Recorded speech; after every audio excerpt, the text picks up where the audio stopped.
গগনযান অভিযান হচ্ছে সেই সময় ডাইনি অপবাদ, সেই ডাইনি অপবাদে বৃদ্ধা খুন।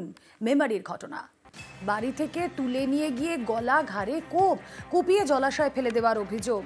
কেন এই মর্মান্তিক পরিণতি? শরদিন্দু আরো বিস্তারিত জানাতে পারবেন। শরদিন্দু, দেখো, মেমারির গৌরীপুর মধ্যমপাড়ার ঘটনা। এই মৃতার নাম হচ্ছে লক্ষ্মী হেমব্রম।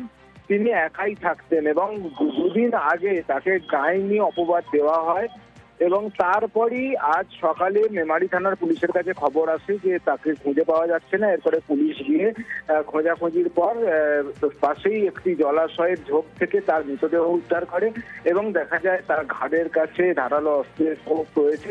এরপরই পুলিশ তদন্ত করে 4 জনকে গ্রেপ্তার করে, যারা গত রাতে এই খুনের ঘটনার সঙ্গে জড়িত ছিল বলে পুলিশ জানতে পারে এবং ধৃতরা স্বীকার করেছে যে তারা খুন করেছে এবং পুলিশ রেখে মেরে দিয়েছে, দিয়ে ওইখানে পুকুরের পানা পুকুরেতে ফেলে দিয়েছিল। দেখলাম যে কাটা কোপের দাগ রয়েছে। দেহটা বাড়ির থেকে ওই 200 মিটার দূরে ওই পুকুরের ইয়েতে পাওয়া গেছে। উদ্দেশ্যজনক সেরকম সন্দেহজনক আমরা কিছু পাইনি বা আমরা জানিও না।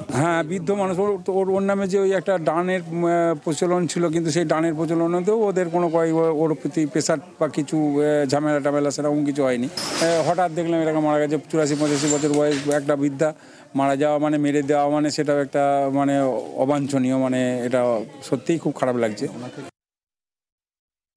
মেমারি থানা কাছে একটা খবর আসে, একজন 75 বছর বয়সী মহিলা, ওনাকে ওনার বাড়িতে পাওয়া যাচ্ছে না। খোঁজার পর ওর বাড়ির পাশের একটা পুকুর থেকে আমরা ওনার ডেড বডি আমরা রিকভার করি। আমরা জানতে পারি যে ওনার একটা যিনি আগের প্রতিবেশী ছিল সুজন হাসদা, তার একটা কিছু এনার প্রতি দীর্ঘদিনের একটা গ্রাজ ছিল।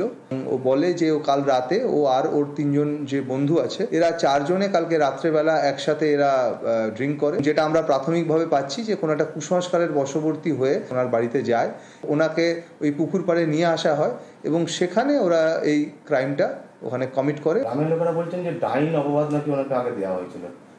সেটা হতে পারে। আমরা খুব প্রাথমিক স্তরে তদন্ত আছে, আমরা এই 4 জনকে পেয়েছি এবং এরা এখন অবধি কনফেস করেছে ক্রাইম।